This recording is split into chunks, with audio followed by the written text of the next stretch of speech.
Still don't know what I was waiting for, and my time was running wild, a million dead-end streets, and every time I thought I got it made, it seemed the taste was not so sweet. So I turned myself to face me, but I've never caught a glimpse how the others must see the faker. I'm much too fast to take that test. Changes. Turn and face the strain. Changes. Don't wanna be a richer man. Changes. Turn and face the strain. Changes. It's gonna have to be a different man. Time may change me, but I can't trace time. All righty. We don't start with a musical interlude very often, but here we go. Special edition, episode 56 of Stick to Hockey Live. Jason, Matthias, Anthony, DeMarco. I love this song, by the way. But never so fucking good, right? Whenever I hear this song, I think of Shrek 2 when he's chasing Fiona after they take the potion to change into the hue. It's the first song that comes to my head. Oh, my goodness. I didn't remember that.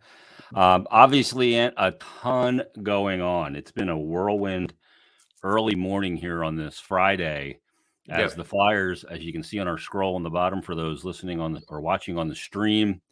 By the way, real quick, if people have questions or anything they want answered, if you're on YouTube or Facebook or on Twitter as well, just tweet us or put a comment in the comment section. We see them here on our StreamYard app.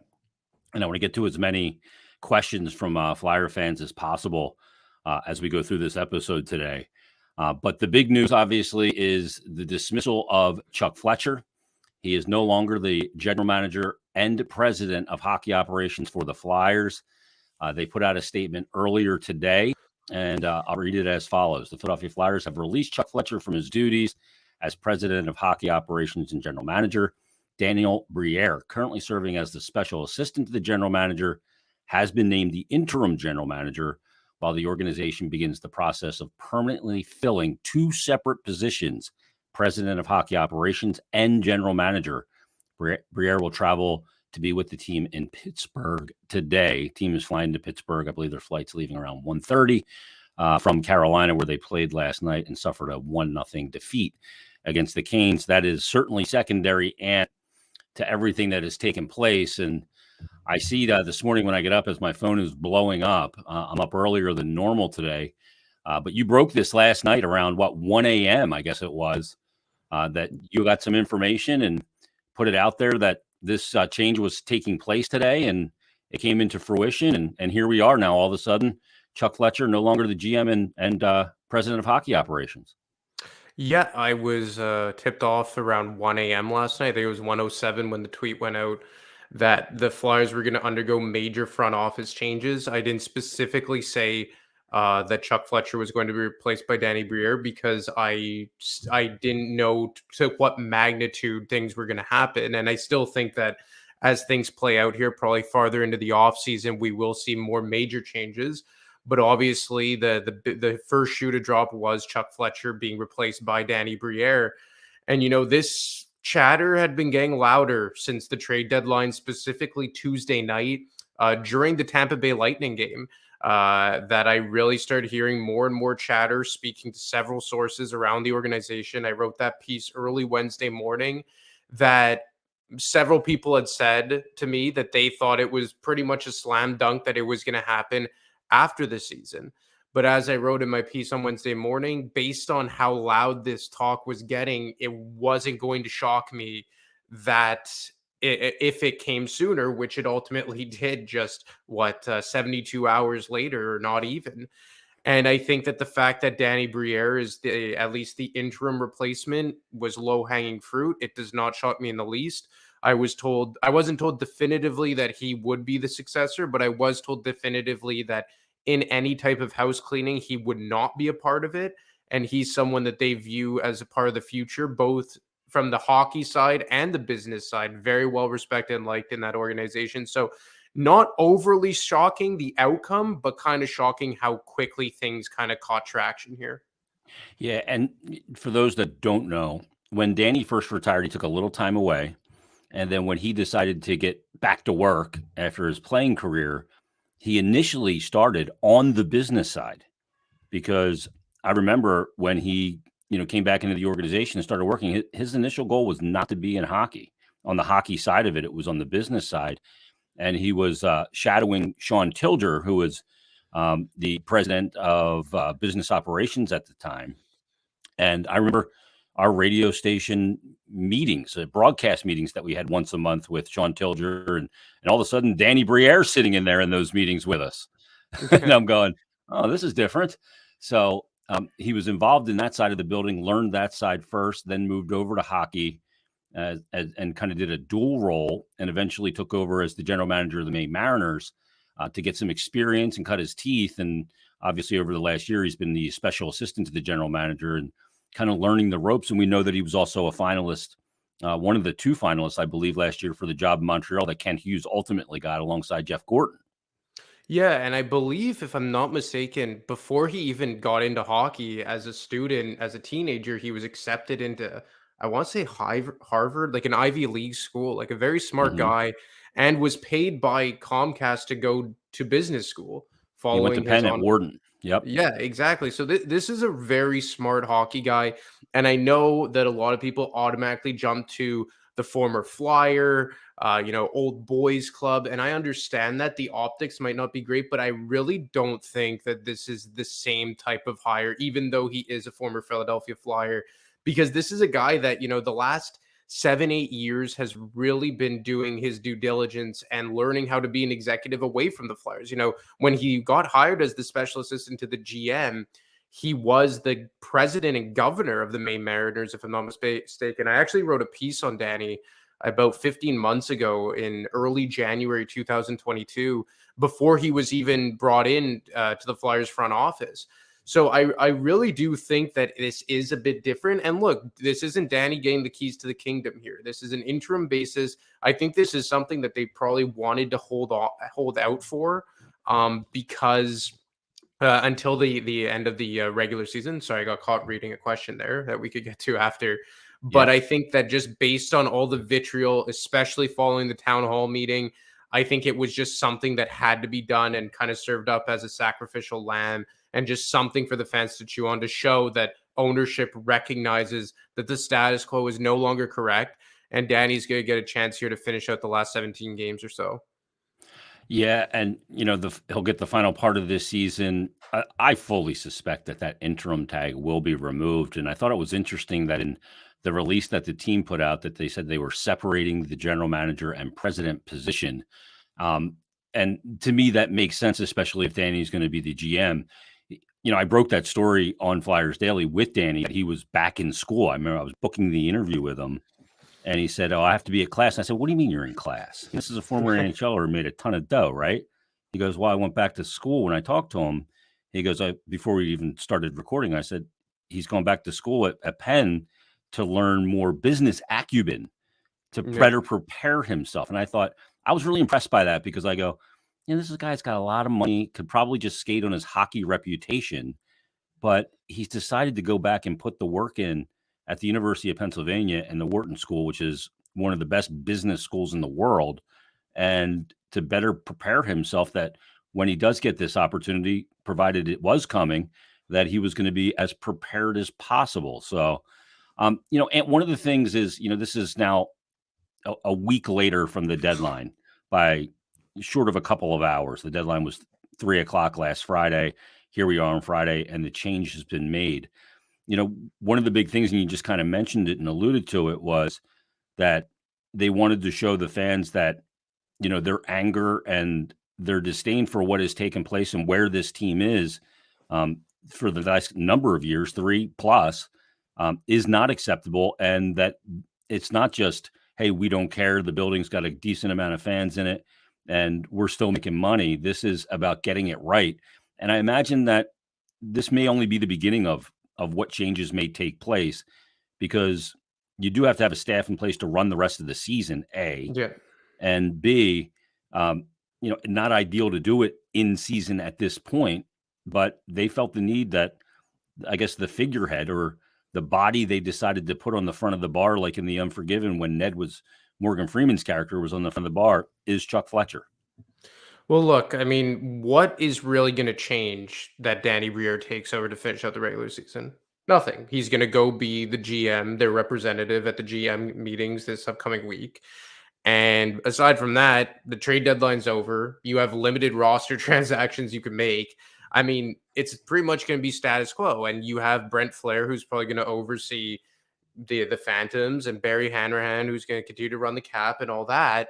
But I think this was about optics, and everything that has gone on here the last week or so, or even plus the last several months, has been about the optics, because nothing Chuck Fletcher has done since the beginning of the regular season has altered the future of this franchise. Even JVR not getting moved. Was it bad? Was it a terrible look? 100%, but that's exactly what it was, a bad look. The fact that they didn't pull a 4th or a 5th round pick to, in exchange for him isn't going to change anything. But it was about the optics.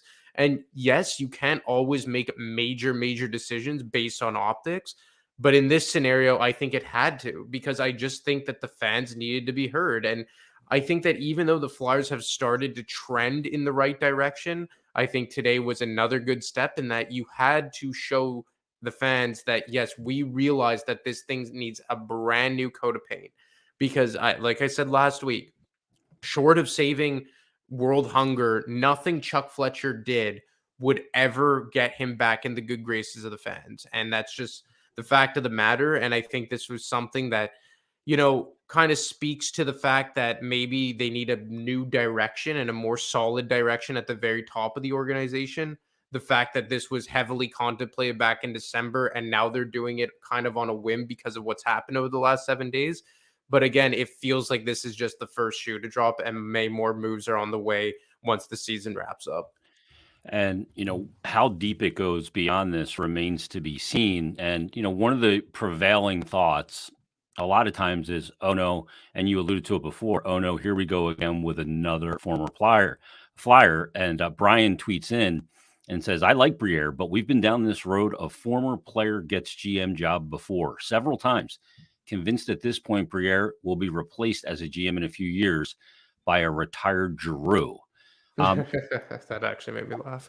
I mean, that is the way things happen in hockey. A lot of times it is former players. Rob Blake in LA, right? I mean, you see former players all over the league end up back in the league. These are hockey lifers, and I don't think this is a situation where it's, hey, Danny was a former Flyer and a great playoff performer, and that's why he's the right guy for this job. He's very well thought of around the league. Yeah. I just through the process he went through from the business side into hockey operations, going back to school at Penn, all of that stuff. And, this is a guy I think that has positioned himself to earn this opportunity, which is, a lot of times, that's the difference. There's a difference there when a guy, just is given something because of the player he was. I think Danny has put himself in a position, to be successful here because of how he's taken these steps and incremental steps towards get a shot in the big chair in the NHL. And, people are saying you don't want to hire a guy just because he's a former Flyer, and that's true. But you also don't not want to hire someone just because he's a former Flyer. Yeah. You can't judge the book by its cover, right? And I know Danny Briere has the cover of a former Flyer, a guy who was brought in by Paul Holmgren. But like you said, look, this is before my time, but it's not like Bob Clark retiring in the 80s and then getting hired as GM right away. Or I know Homer kind of bounced around a bit. He went to Hartford, but again, another example of a guy who was hired heavily because of when he was a player and the long-standing, kind of influence he's had in the organization. Like Danny Briere's a guy that I could tell you, I was here in Montreal. He's still like a local folk hero here. The people love him, heavily because he is a Quebecois, obviously, but also because he's a really smart guy. And if I'm not mistaken, in 2021, he was considered for the AGM job with the Arizona Coyotes, if I'm not mistaken. Played there too. Exactly. He was drafted by the Coyotes. So yes, like I understand the optics of it. I get it, but you can't just turn on him right away because he is a former Flyer. It just feels different with Briere because of all the legwork he's put in. Like people forget, like he's been working with the Flyers almost immediately following his retirement in 2014 when he finished with the Colorado Avalanche. So that is almost 9 years that he's kind of been really hustling and grinding and educating himself behind the scenes, cutting his teeth in the ECHL, having several different roles. Like I said, when I spoke to him 15 months ago, I remember him saying that he got a chance to try every different type of the organizations. And the other thing here that I think is very important that I heard on Tuesday night is that there's a belief that the Flyers hockey ops side and the business ops side, and this isn't even a belief, they're very disjointed. And the belief part about that is that it's among the most disjointed organizations between business and hockey ops in the NHL. And I think that a lot of people view that Danny could be the kind of guy that could bring both sides together because obviously he has the hockey background and he's also very well liked and respected on the Comcast side and worked for a Comcast owned team in the Maine Mariners that doesn't have an affiliation with the Flyers directly. So there is that kind of both sides of the coin, and you could have your cake and eat it too with Danny Briere, where you have a guy who is a brilliant hockey mind, but also has the complete support and respect from the business side.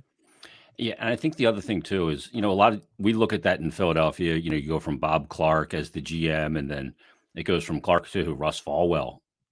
And then, after Russ Falwell, you have some different GMs through the years. Paul Holmgren obviously took over for a long period of time after Clark came back and was the GM, and he and Ken Hitchcock basically resigned on that same day to start that what turned out to be the Flyers' worst season. And then Holmgren took over, and then they hire Hextall as an assistant GM from LA, where he had just won 2 cups in 4 years, working with Dean Lombardi out there. And Hextall comes over as the assistant GM. And it seemed obvious at the time that he was the heir apparent to Paul Holmgren, who stepped down. A lot of people say in light of the Shea Weber offer sheet, because a lot of other GMs didn't want to deal with Paul after he put a poison pill offer sheet in front of Shea Weber, which eventually Nashville had to match. And the offer sheet was actually worth more money than the Nashville Predators were worth at the time as a total organization. And then Hexie takes over. We know how that went. He was fired. Chuck Fletcher came in, who had no affiliation with the organization. He's not a former player. Had no ties to the organization. His dad did not work for the organization. No, hockey guys know hockey guys. Then there's connections between Chuck Fletcher and Bob Clark and blah, blah, blah. But still, now you go back to a former player. And I think an important element of this, Ant, is if it is going to be Danny and that interim tag is going to be removed, who is the president? Who is going to take over that role? I would say it's very unlikely that you see a Paul Holmgren step back into that, who is pseudo-retired and wants to spend more time with his family, his grandkids, and everybody else, and has been, I guess, listed as an advisor. Clarkie's not going into that role. So who is the potential candidate to be the next president of this organization and help guide it back to big-time relevance? Well, I mean, I haven't heard any, like there's some names just floating out there, right? Like you could say like a Ray Shiro, or like I've said for a while, like a Chris Pronger type. Like you've heard names like Mike Fuda, who I think works in the LA organization. I believe you brought up earlier today, Scott Mellenby. Like, Yep. I mean, I He was think a it's great so AGM in Montreal. Very well thought of. I know he's a former player. He played a lot of his career in Florida, but and he's with the St. Louis Blues organization right now, working for Army. Yeah, so I mean, look, there's a lot of options, but it's gonna have to be a big vetting process. I mean, like I've said I've said a guy like Pronger just because he had a very similar background, but I don't think Pronger wants to get back into hockey ops. It seems like he has his traveling business with his wife, if I'm not mistaken. Yeah, But president role's different though. I think that maybe is something that could peak in. Well, like the reason why I've always said Chris Pronger is because I look at Brendan Shanahan in Toronto and similar kind of like Pronger's more outgoing and funny and stuff, but like both worked at the NHL head office and player safety. Pronger had that role in the Florida Panthers front office, so he has a bit of experience. And like, I know he's a former Flyer, but like, he's not a former Flyer. He's a former Blue. And if he's not a former Blue, he's a former Duck. Like, I mean, he's Edmonton like, Oiler. Yeah, I mean, he's so not even thought of as a Flyer, like, at least in my opinion.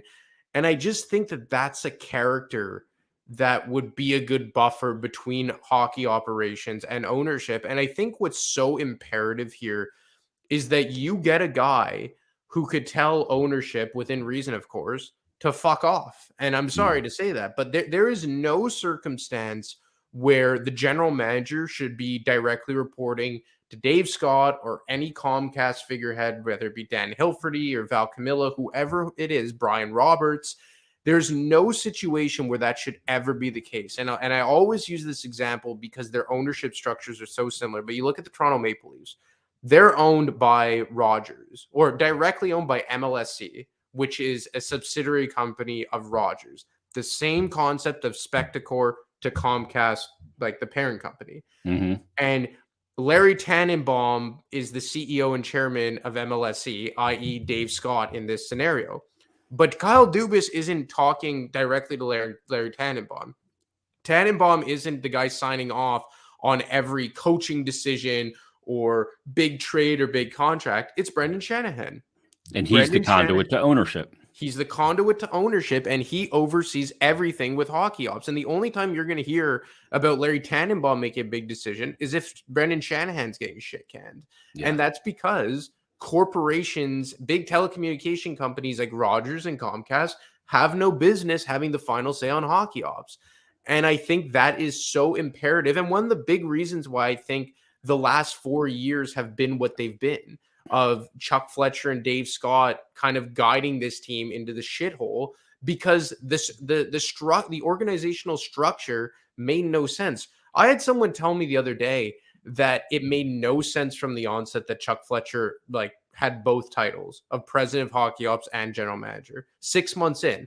And one person had said to me that he was set up to fail from the beginning. That doesn't absolve Chuck Fletcher of blame, but you bring in a guy to be the general manager. 6 months later, he's the president of hockey ops. And not only that, he's dealing directly with pretty much the owner of the team, who is a figurehead for a telecommunications conglomerate. Like, it made no sense. And it's too complicated.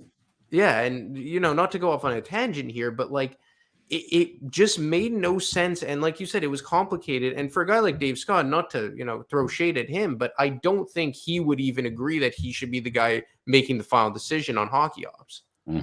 I think part of it is a GM can never have to worry about ticket sales. You have to do what's right from a hockey standpoint. And that direct line of communication can blur that line. Real quick, I just want to tell Ryan, Ryan's texted in a bunch of names for president. Lou Lamoriello, he's texted in Barry Trotz and Brian Burke.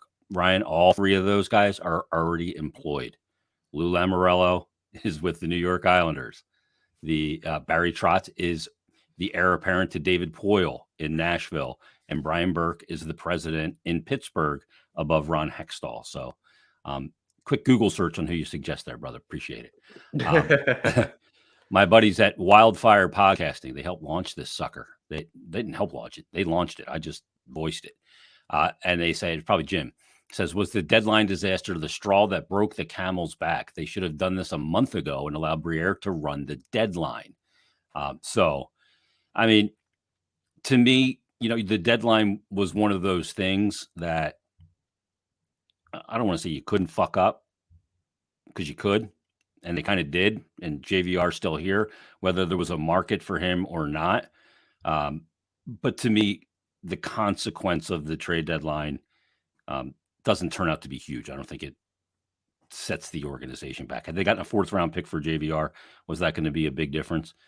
Probably not. But, I mean, you look at some of the other decisions and the extension of Travis Sanheim on the first day of the season to an 8-year extension, essentially 9 more years when he hadn't played a game for John Tortorella, or, not recouping assets for Rasmus Ristolainen at that deadline. You can even go back to Scott Lawton, when he was a free agent, a pending free agent, and they decided to extend him and not trade him. They could have gotten a good value for him. Now, I agree with the decision to extend Lawton because the cost for replacement and I think what he means to the team is important going forward. But you can look at all of those different decisions, and you got to consider them. They're all part of his resume at this point with the job that he did here in Philadelphia. So we'll see where this goes. I mean, it's wild. When a GM gets let go in season, that's not ideal. The Hexy thing happened in season December 3rd, I think so. And that was a huge shock. Now, there was personality differences in that equation, and maybe some, cutting a lot of people out and, not giving up information, very small, tight circle that Hexy had. And Hexy worried about everything. I will tell you that firsthand. I mean, he worried about how many ice cubes you put in your soda at the press dining meal. Things he didn't need to be worrying about. And that polarized him. Chuck Fletcher is a smart man, very educated, went to Harvard, grew up in the game. His father is a Hall of Fame general manager, very smart guy. But I think where Chuck lacked here is he lacked balls. And creativity. You know what I mean? Creativity too. Yeah, and sometimes you just got to put your cheese out there a little bit. I mean, I guess it was a ballsy move to sign Kevin Hayes, and he really had no choice because of the Nolan Patrick situation. He made a ballsy move with Gudis and Niskanen, which was panned at the time. Ristolainen. Ristolainen. I mean, he made some bold decisions, whether you agree with them or not. The team is where the team is, and this was inevitable. Shocked that it happened in season. A lot of times they say if you listen to the fans, you'll be sitting with them. He wasn't a guy that listened to the fans, but the organization listened to the outrage here, and I think that played a huge part in this. Yeah, look, I mean, I've said numerous times, and I was told this the other day, that Chuck Fletcher is far from the only problem here, but he was part of the problem. And even if you I've said this numerous times, if you break down his moves over his tenure here, move by move, you could say that they're not terrible. There's some good ones in there, even if they didn't make sense for the team. In a vacuum, the Lawton extension is a fair one. In a vacuum, the Ristolainen extension is a fair one. But when you look at it all as a collective, I always forget this word and I remember it after and I kick myself in the ass, but a collective pie or whatever, or on a macro scale. There, finally I remembered it. If you look at all of his moves on a macro scale, they really didn't make a whole lot of sense. So, I mean, it's very tough to kind of be like, well, to give him the benefit of the doubt because a bunch of his moves individually look good. When you put them all together, it's a fucking mess. Yeah, and that's where the team is right now. What does this mean for John Tortorella? The GM that hired him is no longer the GM. Now, Danny was a part of that process, and I think he and Torts, and you've heard Torts talk about Danny. I think that they're pretty much on the same page and what this team needs moving forward from a coaching perspective. I love the hiring of Torts, as we've talked about ad nauseum. I think he is the right guy at this time for this job. But how this affects things moving forward. And, one of the things we heard about, Ant, too, was the Kevin Hayes Columbus conversation. And people said, well, that's going to save Chuck his job because if he has a deal in place, they're not going to fire him because if you fire the GM, the new GM could go, no, I'm not into doing that. The parameters we agreed to with Jarmo Kekalainen. Now, I don't know that that's really any kind of impediment at all. I really don't. No, I don't think so. I think those are fun things to say on social media. And look, this isn't look, Danny Briere was part of that front office too. I mean, at least in the interim, Brent Flair is still there, although I can't imagine that Brent Flair is here that like through the offseason. Like him and Chuck, their close relationship goes back to their time in Minnesota. It feels like they're kind of a package deal. So I don't think that's going to really destroy any potential deal between the two teams. And look, we're not talking about a monumental shift in both organizations here, right? Like this is going to be a cap dump for all intents and purposes. Like you're going to retain a third of Hayes' money and you're going to trade him for a second round pick or some shit. Like that's what a Kevin Hayes deal is going to look like. It's not like you're trading Ivan Provorov for Zach Werenski. It's not going to be a monumental trade that, shakes up each team's respective core.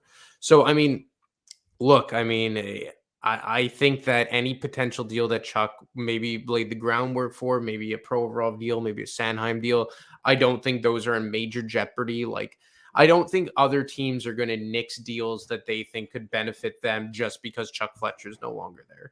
And the fact that there is still a familiar face in Danny Briere in charge, at least interimly, will help that as well. In the release that the Flyers sent out, there's an interesting quote in here from Dave Scott. And I want to read this to you and get your thoughts on it and get everybody's thoughts on it. He says, in releasing Chuck Fletcher, Flyers fans deserve a better team than we've seen on the ice over the past few seasons and a clear plan to return this team to Stanley Cup contention. We know that this will be a multi-year process and we are committed to doing it right. So again, committing to the rebuild because we want to put this franchise on a path towards winning the Stanley Cup period. And this is the part that really grabbed me. He says, in the coming days, we will begin the process of restructuring our hockey operations department by separating the president and general manager positions. We view this as a critical opportunity to not only reestablish the standard of excellence that our fans expect, but also to bring new energy, accountability, and strategic vision to our organization. That part is the part that jumps out to me. And, new energy, new vision. So all said and done, and I don't know if you're hearing anything about this when the season does end, and I suspect we'll hear about some more changes, whether that's Brent Flair, who was kind of a package deal with Chuck Fletcher and has run the drafts, or whether that's other guys in the front office, hockey operations advisors and such, guys like Clark, guys like Holmgren, guys like Bill Barber.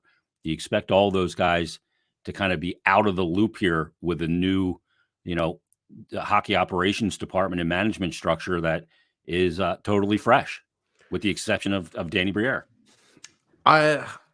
If they're going to be out, I'm not sure, but I did hear at length, and it was stressed pretty severely, that they're a problem, for lack of better terms, in the eyes of some in that too organization. Many cooks in the kitchen type thing, right?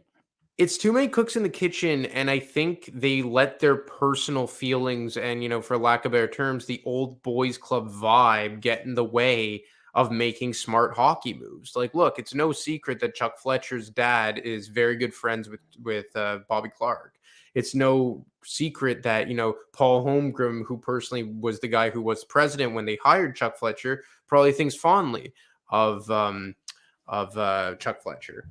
So I think I mixed the names up, but you get the point I'm trying to make. Bill Barber is longstanding friends with all those guys. Dean Lombardi has been lurking in the shadows for all these times. Like, look, they need a fresh vision. Like, these guys are senior advisors, but when you hear stories that Dave Scott is leaning on these guys as to whether or not he should make a move on his general manager back in December, and they all ultimately sway him away from making said move, that's something that can't be had. If you want to be used as soundboards in a coaching search, which Holmgren and Clark were used as for John Tortorella, fine. It's another opinion. But I mean, you can't be asking these guys what the philosophical direction of the team should be. And that's what I think it's become. I had one person tell me that guys he specified Barber and Homer specifically, that, they're around far too much than you would assume advisors to be. And you've heard the rumblings that, Barber is Dave Scott's personal hockey consigliere, which is, you could take that for what it's worth. And I don't know if it's specifically just them. Like, maybe we see Dave Scott retire, ride off into the sunset. Like, he's no spring chicken. He's been put in place ever since Ed Snyder passed away. Like, he has blood on his hands too. Like, yes, he isn't, deciding who they claim off waivers or signed contract extensions, but he has been the guy that Hockey Ops reports to for quite some time here. And I think that maybe if you want to put a fresh coat of paint on this organization, it has to be Dave Scott and it has to be the advisors. And I also don't think, and I was told this, that it should not be looked as a coincidence that Dan Hilferty was hired when he did. So I don't know if he's going to spearhead this thing. I don't know if he's the guy that personally is put all this shit into motion behind the scenes. I don't know if it's already been agreed to that at season's end, he's going to take over for Dave Scott and he's going to oversee a search for the president of Hockey Ops. But I do feel like it's imperative that they make major changes above the general manager and above the Hockey Ops department. And I do think it's maybe necessary that all those guys who are in those positions right now maybe take a step aside, because you also don't want people to have lasting negative memories of Bill Barber and Bob Clark and Paul Holmgren. But I think it's getting to that point now. I'll credit Isaiah and the guys at OMB Puckcast for putting this tweet out about Frege on 32 Thoughts. I've not had a chance to listen to today's updated 32 Thoughts just yet. And he said, here's a quote from Frege in it. The moment Coach John Tortorella's name appeared on that, quote, this year was the first step in building the future of the Flyers letter in February, the letter that he sent out to season ticket holders. Frege said it signaled where everything was going. The as yet undetermined part is how deep this rebuild will go, but there's a chance it will be more significant than expected. One governor said this week that early in the season, comp tickets for Philadelphia games were up 50% over 21-22. Nothing delivers a message louder than that. That's interesting. Hit him in the pocketbook is what they say. OMB Puckcast also put this out that Frege and Marek on 32 Thoughts mentioned Eric Lindros, Ed Olchuk, and even Pronger among the names that could be in consideration for a management spot. Scott could retire. Tortorella holds a lot of sway, and Briere most likely to hold on to one of the two major positions. Flyers in rebuild mode. So that's what he said there as well. Let's talk about those three guys. We mentioned Pronger already. The other names that are mentioned there, Eric Lindros and Eddie Olchek. And I mean, Edzo obviously is so well thought of around the league, has been with Chicago and maybe didn't get the position that he wanted with Chicago. So perhaps he is the guy that they talk to. But Pronger, Olchek, and Lindros, I assume that what Frege is alluding to here is the president position. And I think it's important. He referenced Pronger? Yeah, he did. He said those are the three names he mentioned: Lindros, Olchek, and even Pronger among the names that could be in consideration for a management spot. When you look at those three guys, Danny is a first-time GM. I think he needs a guy there that has kind of been through it as a GM or been in hockey operations to help guide him for some of the things that in areas that maybe he's not as well versed in and doesn't have experience in. So that would lean to Ed Olchek being the guy with the most of that knowledge, although Pronger has never worked in hockey operations outside of with Florida after he first retired and with Peter Luco down there. But Lindros doesn't have any management experience. Yeah, Lindros, I wouldn't go there. I wouldn't do that. Like, Eric more than me, but I think, look, Pronger was somebody that I've been saying for 2 years now, but that was completely pulling that out of my ass, is just kind of like thinking about the ideally best guy. But we just talked about this before we even have listened to 32 Thoughts. Chris Pronger fits the personality description. He fits the experience description. Like, obviously him and Danny have some form of a relationship from when they played together. But again, like, I know he played here for just over 2 years, barely 2 years, but he's not a former Flyer. Like, he's a St. Louis Blue through and through. And if he's not a St. Louis Blue, he's an Anaheim Duck. He just stopped here right in the twilight of his career, even though that twilight for the first year was still fucking amazing. So he has experience in another front office, Florida. He has experience in the NHL's front office. I mean, that's the guy I would zero in on. And it's pretty cool that Frege has already named him as a potential president of Hockey Ops, but that's the guy to me that makes the most sense. Lindros, I think, would be more of a face. He has no experience. You need a guy with a pedigree here. And look, obviously, like, who's a hard hitting, president or like a Doug Armstrong. Like, yeah, obviously you'd want a guy like that, or Steve Yzerman or someone of that ilk, or Brian Burke 10 years ago. But for me, Pronger is Shanahan 2.0.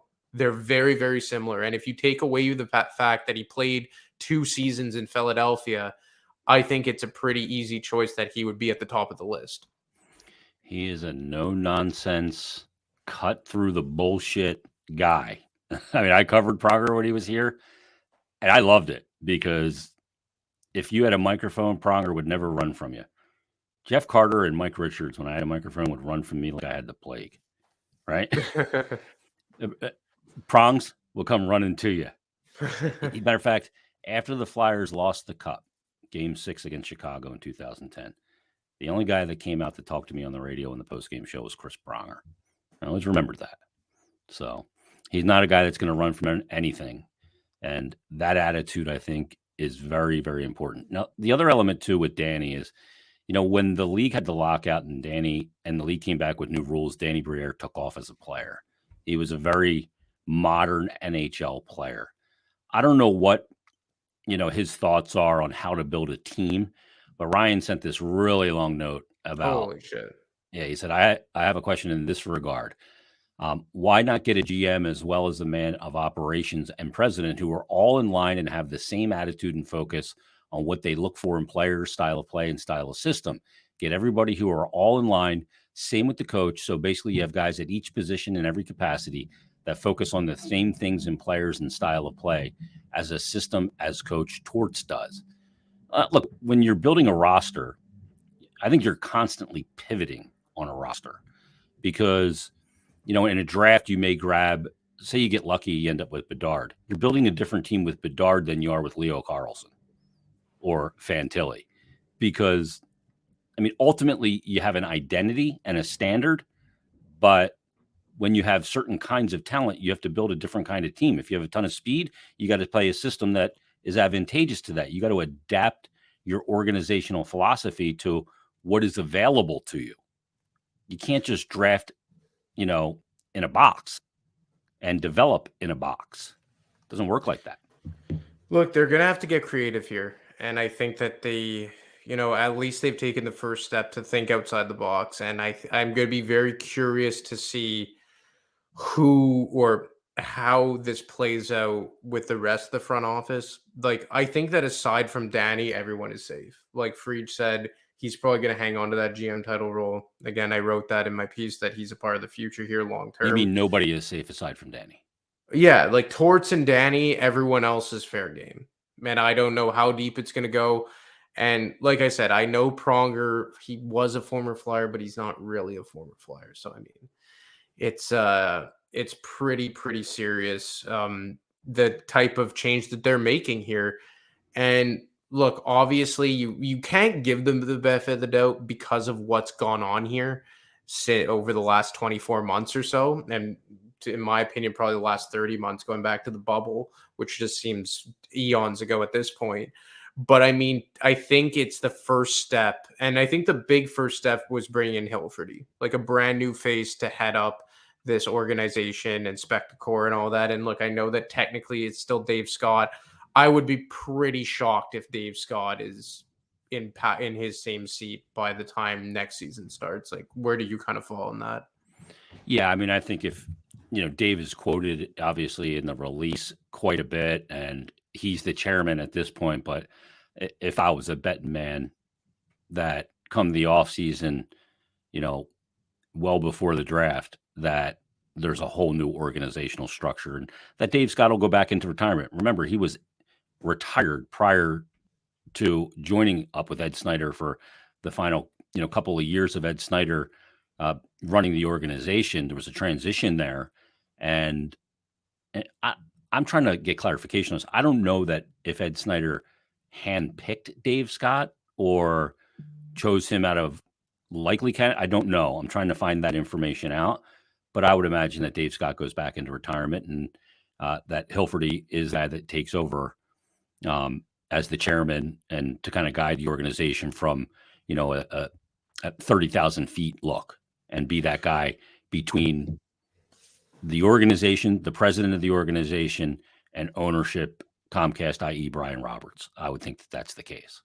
And that's the way it should be. Like, you should not be hearing from Hilferty / Scott / whoever the hell is in that position unless it's a situation where, you know, the new president is being removed or Val Camillo is being removed, like, or something major on the business side. As far as the hockey team goes, you should never be hearing the names Hilferty, Dave Scott, anything, Comcast, Brian Roberts. It has to be one guy who's the end all be all. Is it like that in other cities, Ant, where every time, like, you know, things get really shitty for a team or whatever, that they all say, we need to hear from Jeff Molson, or we need to hear from, you know, the chairman of MLSE. You know, is that the case in other cities, or is that just here because Ed Snyder was so omnipresent? Well, it's definitely changing. Like, you use Jeff Molson as an example. Like, when Marc Bergevin was there, yeah, oftentimes when they gave their end of year press conferences, Jeff Molson would be beside Marc Bergevin because Bergevin was that reported directly to Jeff Molson. He was executive vice president and general manager. But now, when Jeff Molson overhauled his front office, he specifically said that he believed that it was a two-man job and that he hired Jeff Gorton to essentially oversee hockey ops and Ken Hughes to be your GM. You've seen that in Vancouver. They're a shit show nonetheless, but they've still done that, where you have Jim Rutherford as the president and Patrick Allvin as the GM. You've seen that in Boston, like, for how long now, that Don Sweeney is the GM and Cam Neely oversees everything. You never hear from the Jacobs family. And I think it's as long as you instill an absolute boss for the hockey team, that's who the people want to hear. But unfortunately in Philadelphia, it's been Ed Snyder, who everyone knew was the final decision maker. And for a brief period in there, because you remember that in the Hextall years, we never heard about Dave Scott because Homer was still president. So you knew Dave Scott was there, but Homer was the big boss. But as soon as Homer left and there was no more filter between Chuck Fletcher, i.e. the GM, and Dave Scott, now all of a sudden people wanted to hear from them. And you even saw it with the Chicago Blackhawks, where, what was his name? John McDonough. He was the president for all those years, and everyone knew Rocky Wirtz was the owner, but John McDonough was the head of the franchise. And I think people just like to hear from the ultimate decision maker on the hockey team, whether that be the owner, whether it be a president, a chairman, a CEO, whatever, you know, arbitrary title you want to use. They want to hear from the final decision maker. But for far too long now, the final decision maker has been Dave Scott. Yeah. And, you know, Charlie O'Connor, hold on one second. You're busy. I'm just sending a link to Freed real quick to see if he could pop on with us real quick. But I doubt he will. I'm sure he's slam ass busy. Charlie O'Connor said this on social media, said that per a source, where did it go? I had it right here. Damn it. Oh, here it is. He said, per a source, no more changes in the front office are likely to occur today, but expect more to come in the near future. The Department of Hockey Operations will be significantly restructured in the coming days, weeks, and months. So yeah, don't look for another shoe to drop today. This is, I believe, though, only the beginning. So we'll see where it goes. Andy tweets me at ASB_63. He responds to our teaser that we were coming on today. He said to me, at Jason Mert, are you now allowed to stop defending him? How'd that hockey pedigree and the Harvard degree work out for us in regards to Chuck Fletcher? Look, I remove emotion from the equation as much as I can. And I've talked about on Flyers Daily quite a bit, and here with you, Ant, and on Stick to Hockey a lot, that where the organization is right now, unacceptable. Unacceptable. It has, you know, so many questionable decisions. Now, let's be in full transparency here, because I am always in full transparency about me professionally, my, you know, personal life, everything. Always have been on the radio, always am here. I do work for the team. So there's certain things I can't attack guys on those levels as an employee of the team when I disagree with things. If you work for IBM and IBM is doing, you know, putting out bad products and you're an employee there, you can't go on social media and just going, and lambasting, a president in your organization.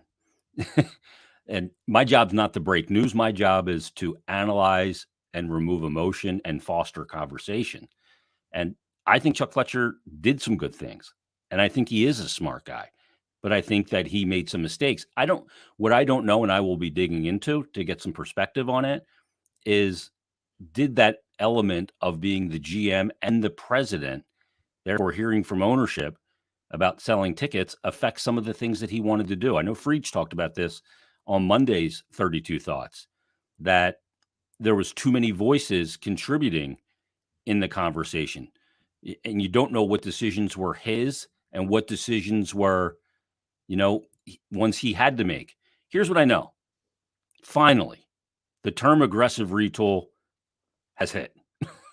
It's been a while. It was January of 2022, I guess, when they said aggressive retool. It took all the way until March of 2023 for the aggressive retool element to begin, and it starts with the front office. Look, I mean, I've had a lot of people say, just slamming. Jump on in 2 minutes. Freed is going to jump on? Yeah, so Elliot Friedman's going to join us in just a moment for everybody. So that's awesome. That's really cool. That's a big get by me. That's a very big get. Congrats. It's the biggest dog that you could probably find in this scenario. So, I mean, it's where were we going with this? Yeah, I just don't think it's necessary to piss on Chuck Fletcher's grave on his way out the door. I guess that's my whole thing. It's a different thing when you hear when someone's been an asshole behind the scenes, maybe like Ron Hextall. But when you hear that, I had someone tell me yesterday or the other day, Chuck Fletcher has made people's lives miserable here at times, including me, because of the dumb decisions he's made. But I will still always vouch for him as a person because he'll give the shirt off his back. And look, pardon me? It does give you more leash. Look, my grandmother, I think, is the nicest woman I've ever met, but I don't want her running the Montreal Canadiens, So, I understand that point. You don't get to keep your job because you're a nice person. But I do think you don't deserve to be pissed on and shit on your way out the door because you made mistakes. He failed. It's easy to say. He failed as the general manager of the Philadelphia Flyers. And we could all agree on that he was rightfully dismissed from his position as president and GM of hockey ops. But I don't think it's fair to just, wish the guy harm and say shit like, oh, I can't wait till he's in another front office so we can take advantage. I don't feel like that part of this is necessary. There's a human element to this. And I know some people have said on Wall Street, there's no human element. Well, I mean, just because it happens on Wall Street doesn't mean that it's a good moral thing. So that's kind of my stance on the whole thing. Yeah, I agree with you. I mean, this is a big day, man. When GM has been let go in season, it is a big, big deal. And we're going to see how far these things cut, where it all ends up going. This is certainly a pivot point for the Flyers because Ed Snyder handed it off to Dave Scott. And if Dave Scott ultimately ends up being one of those changes that happens in the offseason, now all of a sudden it is really, truly the dawn of a new day and a new organization. And again, that line in that press release just keeps sticking out to me. That one quote about reestablish the standard of excellence that our fans expect, but also bring a new energy, accountability, and strategic vision to our organization. I think that's the strategic vision and where things go from here. New president gets hired, he comes and goes, we're going to do an aggressive retool. Would that be the shit? I think a lot of people got caught up on the semantics over their outrage, but to be honest, the semantics at times were just really bad. Chuck Fletcher inadvertently would gaslight fans.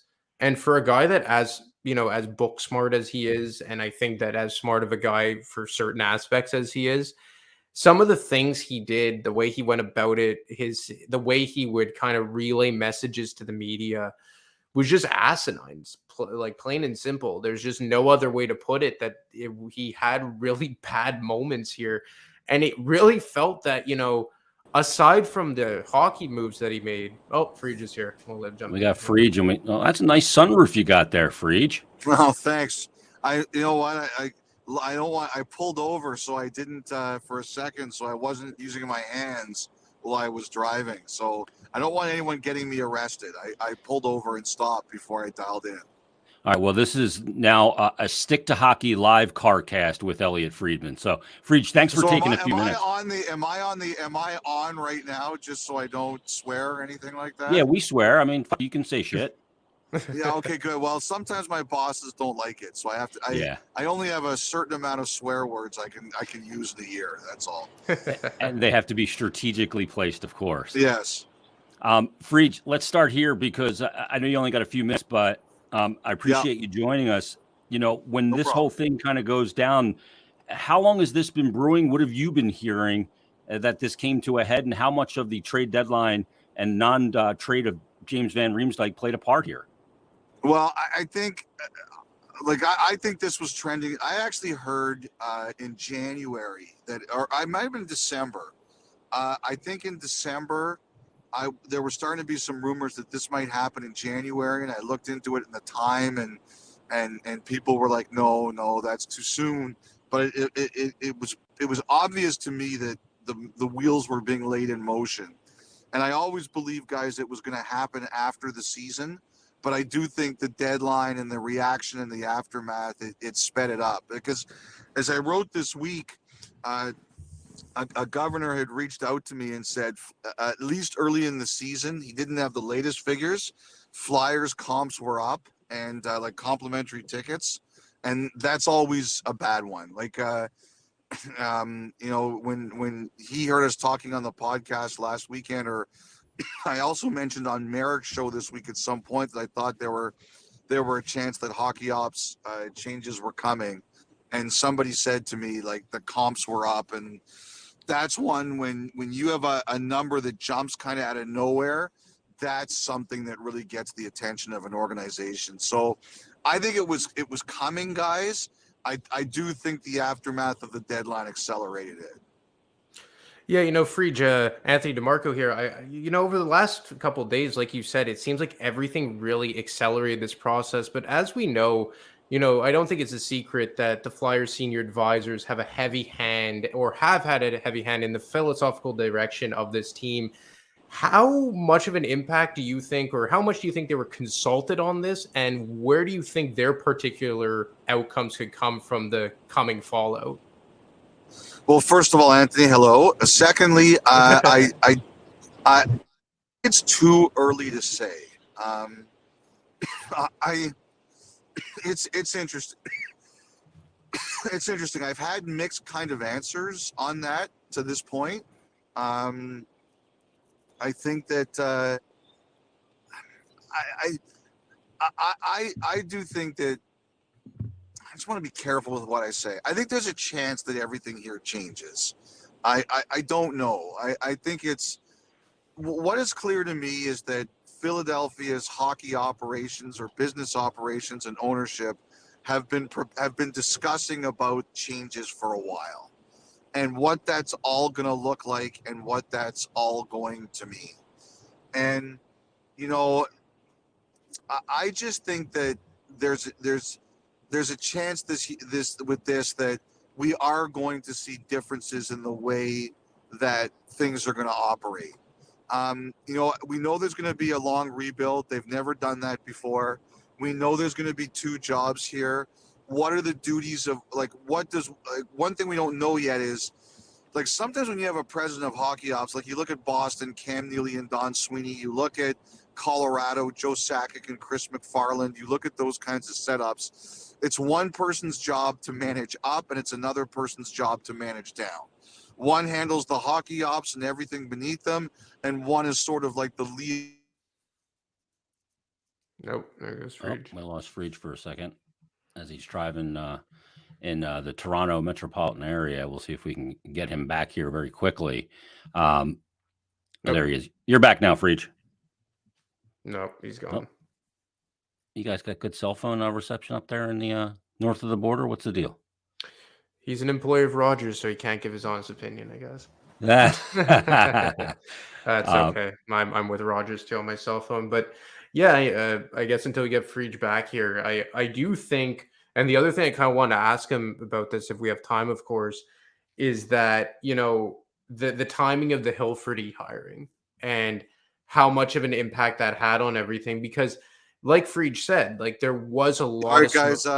I have to run. I got to go too. But I do think the possibility that this could be the end for Dave Scott could answer that question too. absolutely. Hey, Freege, thanks for a couple minutes. Drive safe up there, all right? Yes. No touching the phone. No touching the phone. I was using my CarPlay. Good job. Well, the sunroof looks All good right. and the ceiling's nice and clean. Be well, Freege. Thanks. Thanks, guys. Take care. And there he is, Elliot Friedman. He's a busy guy this time of year and all this going on. I wanted to ask him because let me kick him out of the studio here. So I'll kick him. There, we just kicked Freege off Stick to Hockey Live. That's a new high for the program. One of the things I wanted to ask him was that moment back on, let me give you the exact date here, February 14th. It was Valentine's Day, when all of a sudden we get the email that Daniel J. Hilferty joins Comcast Spectacor as the chief executive officer. Dave Scott to continue as chairman. Was that the beginning of how I termed it now, very poignantly, of aggressive retool? Is that when this all started? Is my question. I have a feeling it is. That's when an action plan started to go into place. I think, as Freege said, he mentioned that it was probably going to come into effect in the offseason. I think that's when they started to want to get their ducks in a row. And then this was just the shoe dropping in response of the trade deadline. I think that that's really what fast tracked this whole thing, because you saw the vitriol online. You saw what happened at Town Hall. Like, you saw like Steve Coates trying to act like a human shield, which, I mean, I can understand Coates' standpoint, but at the same time, you can't, judge fans for the way they feel about a hockey team. And I think this was literally something just to calm the angry mob today. This was a move about optics. That's what today was about. I think that it's not the end all be all. Freege just went into depth about how they're going to have a president of hockey ops and a general manager. He was kind of explaining the two different responsibilities that both have. But I mean, I just think that all in all, it's a baby step in the right direction. And I think this season has been a long list of baby steps, both from on the ice and what John Tortorella has brought in that regard. And now you're seeing it in the front office and the overall organization of the team or direction of the team. And I think that we should really, I think that it's a good day. As unfortunate as that is to say, because like I said before Freed jumped on, I don't think it's ever fun when someone loses their job, even though they are paid handsomely. And I'm not saying that, but I just think that it was something that was desperately needed. Just a couple more things here. Drago629, Ivan Drago, I must break you. He says, do you think Torts will take input from Briere with the quote interim tag? He's already been taking input from Danny Briere from the moment he was hired. He cited it a few times, talking about Briere's effect on TK. And he said a couple of times in press conferences, sitting around talking about, the game with Danny Briere. And I think he's got a ton of respect for Briere. Briere doesn't look like a Torts kind of guy, maybe the way he played and as nice and of a gentleman as Danny is. But make no mistake about it, Danny was very intense. He was lethal with the stick to create space, was a big time, raise the level of your game in the biggest moments. Torts always talks about meaningless hockey and not meaning shit to him. Well, Danny always raised the level of his game. I think he's got a ton of respect for him. And I think that could be a very good partnership with the two of them. And they kind of contrast each other in the way they're perceived publicly as well. I think that's a good thing. And I think, Danny, you had all those reports coming out during the hiring process that Chuck Fletcher or John Tortorella wasn't Chuck Fletcher's guy. And we know his guy was Barry Trotz and maybe Jim Montgomery and all that. But I think the one thing that kind of got lost on all this is maybe he wasn't Chuck Fletcher's guy, but I think John Tortorella was Danny Briere's guy. And I think that was kind of obvious right from the onset from people I spoke to, that even though Chuck Fletcher may have not been involved, there's a lot of people in hockey ops that wanted him involved or wanted John Tortorella to be the coach of this team. And I think Danny Briere was one of them. And since this season started, I think Tortorella's comments would lend itself to believe that that is the case. And I mean, I don't think that's going to be an issue. Briere was one of the guys who led that coaching search alongside Chuck Fletcher and Brent Flair. So I don't see that being an issue whatsoever. We get this message on our stream from Kevin Quinn. He says Pronger and Torts, if Pronger was to be named the president or in some high management role, Pronger and Torts would either create a dynasty or murder each other. Well, but I think that's the entire, organizational structure that wouldn't be a problem, right? That's the entire point of what we're getting to, is that theoretically, I mean, sure, from time to time, of course, but theoretically, Pronger and Torts wouldn't and shouldn't be in direct contact with one another. And I think that's the entire point, is that you don't want your president having day-to-day contact with your coach, or your coach with the owner and the owner with the assistant coach and all that shit. Like, that's why there has to be a structured organizational ladder where everyone has their prioritized delegated positions. Like, just for argument's sake, if Pronger's president and Briere is GM and Torts is coach, there shouldn't be many situations on a day-to-day basis that Pronger and John Tortorella should be in direct contact with one another. And I think that's the entire point of what we're trying to get at here. Yeah, no question about it. We get this from Anonymous. Is that the internet guy? He said, I hope they stop trying to give us, quote, Flyers-style players and just get good players instead. I don't care if they hit or fight. I want them to win, and also not spear players in the groin.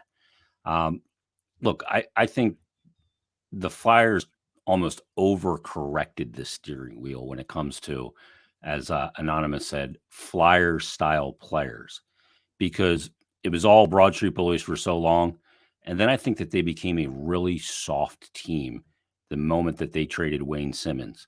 And they became a team, for lack of a better term, I know this term gets made fun of a lot, they became a team that was easy to play against. There was no accountability for the opposition.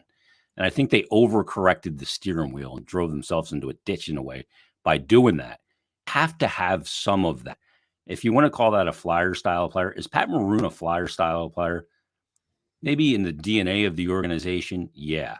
Is Matthew Tkachuk a Flyer-style player? Oh, hell yeah. And he could play for my team any day of the week. I think you got to have some of that grit, some of that accountability for the opposition on the ice, because we've seen teams that don't have it and they don't go anywhere in the playoffs. And if they do go somewhere in the playoffs, it's after they got it, like Tampa did. Yeah, no, I don't think that's like Flyer-style players. Like, they haven't had that identity, like you said, since Simmons came aboard. And even when Simmons came aboard, like, Ron Hextall kind of stripped all those players away. Like, you get rid of Scott Hartnell, you get rid of Zach Ronaldo, you get rid of Steve Downey, like all the guys that were those types of players when Holmgren was in charge. In quick order, Ron Hextall kind of, shoveled those guys out the door. And you didn't really draft those kind of guys either. Like, maybe Wade Allison's the only one that really made a big difference in that, in terms of being a Flyer type of player. But look, I think that you can't think about that yet. Like, everyone knows in that organization that they need high-end talent. Like, before he was fired, Chuck Fletcher said it, Danny Briere said it, John Tortorella said it. Everybody knows. Everybody's well aware in that organization they need star players. But I do think that you've seen a tangible difference to what, let's say, a guy like Nick Delorier has meant this year. Now that he's playing good hockey, what a guy like Rasmus Ristolainen has made this year. So yeah, Sealer as well brings a little Nick bit of Sealer, that. Although, I mean, big picture, Nick Sealer is your 7th D, and I don't know that he fits the timeline of the rebuild anyway. Risto, as long as he's here, and he's got 4 years after this, does. You look at Delorier, who's got 3 years after this, does. I did a thing on Flyers Daily about players who's got what left to prove. and I put together a list of players that still have something to prove. And I had Frost, Sanheim, Farabee, York, Hayes, and Allison on that list. And then the guys who have, to me, kind of proven what they are, good, bad, or indifferent, were TK, Lawton, Provorov, Tippett, Cates, Ristolainen, kind of a tweener, Sealer, Delarier, and obviously Hart. So, when you look at those guys that still have something left to prove over these final, 17 games now, Frost still has something to prove. Although over the last, 35 games, he has one more point than Owen Tippett does, but our perception of the two players is vastly different. And then you look at Sanheim, who healthy scratched in Calgary, benched for a period. He and Torts got to figure that out, and he's got to come back next year and have a good year. Farabee, I think Torts is going to give Farabee the pass this year because of a surgery on the neck on June 25th. He understands that. York, to me, still has a little bit to prove. Been better, been good since he's been back up. Hayes, I don't know. I don't know if he's part of the long-term plan here. I tend to think not. And then Wade Allison's a guy too that needs to prove he can stay in the lineup. But Allie's a guy that plays the game with reckless abandon. I always say this, Ant. NFL running backs, when they step out of bounds, in the NFL, it's not guaranteed contracts, and you don't sign a deal and see every penny of what you signed for. They say when they step out of bounds half a yard short or a yard short instead of taking the hit, that's a business decision. Wade Allison doesn't play the game with any business decisions. He's a guy who knows how to play one way. Boards be damned. He's going to be a bowling ball out there, and that's going to affect his availability at times. Yeah, I think there's a lot to like here, and I think that's what's kind of gotten lost in this season is that despite like a lot of dysfunctionality off the ice or a lot of speculation, for lack of better words, off the ice, there has been a lot to be encouraged about on the ice. And I think that's what we've come to realize about this team. But it's something that I think now that we're still going to focus, obviously, on what happens in the front office. We're going to focus on what happens with who's the next president, where Danny Briere falls in all this and all that. But I feel like maybe finally we could, park our disdain for Fletcher at the door because he's gone now and just start focusing on maybe some of the positive things to come out from the on ice product. Yeah, and where they go now going forward. All right, let's wrap it up there, Ant. This was, we certainly said a lot. We analyzed it quite a bit. Tons to talk about. We'll see how things develop. And, as Charlie said in his tweet, Charlie O'Connor, that no other moves are imminent today. And we'll see what happens here in the coming weeks. I guess 5 weeks basically from the season ending on April 13th, I believe, in Chicago. And we'll see what happens immediately, the aftermath of the season and what other changes taking place. This is, to me, is just the beginning. And where they go from here and the decisions that are made ultimately will determine a lot. And we just hope that, with this move, that Danny Briere brings, a different light to the organization and maybe a little luck, a little lottery luck. Not 2017 lottery luck where you end up with Nolan Patrick basically in a 2-player top of the draft and the Devils take Heischer. Flyers are left with Nolan Patrick, but then the 3 guys taken after in Cale Makar, Heiskanen, and Elias Pettersson. So you hope the Flyers, maybe they get a little lottery luck. And boy, that'd be a great way for Danny to start out his GM tenure. If that is in case what happened. Into his lap. If that fell into his lap. A Bedard falls into your lap, it's like, okay. Starting out on the right foot, that's for sure. By the way, I brought these numbers up on Flyers Daily. This is just absurd. So Bedard in his draft year, let's go back to Connor McDavid in his draft eligible season. Through 47 games played, he had 44 goals, 76 assists, and 120 points in 47 games. And McDavid to me is generational, bar none. Yeah, he hasn't won a ton in the playoffs in the NHL, but Bedard, 47 games played, and this is draft eligible season, 59 goals, 15 more goals than Connor McDavid, 64 assists, so 12 less assists, but 3 more points with 123 points. That's the type of player that's sitting there.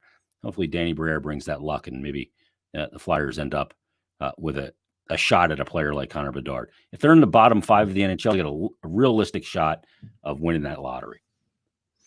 Well, look, I mean, I think there is a lot of good things that could possibly come out between now and the summer. And I think one of the things that is important here, and again, I don't like to champion someone losing their job. I don't like dancing on someone's I don't grave. celebrate that. I don't. And it's like I said, especially like I just got a text from someone from Minnesota, the Minnesota organization, and they said, "I'm sorry to hear the news about Chuck. He's a world-class guy." So, I mean, it just goes to show that he is a good person. Again, this doesn't mean that he should have kept his job, but I don't think it's necessary to piss on the guy's grave on its way out. That being said, now that that shoe has dropped and Chuck Fletcher's gone, I think it's going to give a lot of the fans the ability now to appreciate some of the positives to come out this season. And there are a decent amount of positives. And, you know, I've seen a lot of people say they weren't going to watch the team until Fletcher was gone. Well, now you have a reason to watch. And look, you're not going to be watching a Stanley Cup contender. Hell, you're not even going to be watching a playoff team. Hell, you're not even going to be watching a bubble team. But you're going to be watching a team that has a lot of good young pieces. You're going to be watching a team that works its ass off every night. And you're going to be watching a team that has maybe a bit of a, not even a foundation, but maybe a bit of framework in place to say like, okay, that maybe could be the bottom tier type of players if they could find that way to get those star talent. And look, they're going to get a good draft pick this summer. And, you know, next year they have 2 first-round picks. And maybe Danny Briere could finagle a way to bring in a second-round pick and get back into the second round or add a third-round pick. And this is a good draft year. And I think that the Flyers maybe, like Fried said, they're going to do a full rebuild, which is long overdue. But I do think that they're maybe starting out on the right foot. And, you know, contrary to what we saw with Hextall to Fletcher, is you saw a team that theoretically had just completed a rebuild and was supposed to take that next step. Unfortunately, it was a half-ass rebuild. The prospect pool was vastly overrated. And you had a core group of players that, save for the first year of Chuck Fletcher, were well past their prime. And now you're seeing a team that's really almost down to the studs, right? Like John Tortorella said, they're at the footers here. They don't have a set core in place. They have some pieces that theoretically could be that. But it's like whoever's going to be heading up this hockey ops, whether it's Briere, whether it's Chris Pronger, whoever, they kind of have a clean slate to work with here with a decent amount of young talent. And I think that the other thing I'll say about this is maybe we'll look back a bit fonder on the Fletcher and probably Flair regime, depending on how they've drafted when all these picks come to fruition, what York ends up being, what Forster ends up being. Obviously, Cutter Gauthier is that crown jewel. And I do think they have a better prospect pool now than they did when Fletcher took over from Hextall. Well, the Flyers and Danny's first game as the interim general manager will be taking on the Penguins tomorrow in Pittsburgh, 3:30 on ABC. And Danny Briere in his career as a player against Pittsburgh had his highest point per game, actually second highest per game average against that team. He played 51 games against the Pens, 14-28 for 42 points. The only team he had more points against, also in 51 games, was the Boston Bruins at 43. So maybe that's good luck as well. We'll see. Yeah. We'll see where it all goes, Ant. Yeah, it's exciting. Anybody that is not following at ADeMarco25 on Twitter is a fool, because you broke this sucker. You were a couple of days ago intimating this was coming at 1:07 a.m. I think you said it was last night. You're out there firing off tweets with the latest information, and good job, dude. You beat everybody to it. Good on you for doing it. Thank you so much. Couldn't have done it without Stick to Hockey Live, and I'm just fucking with you. But I do like your ugly face.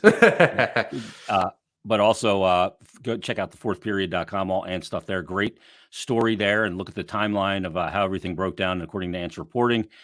Everybody, thanks for listening. Thanks for watching. Thanks to Elliot Friedman from Sportsnet Hockey Night in Canada for dropping by for a quick visit as well. We got to see the sunroof of his vehicle.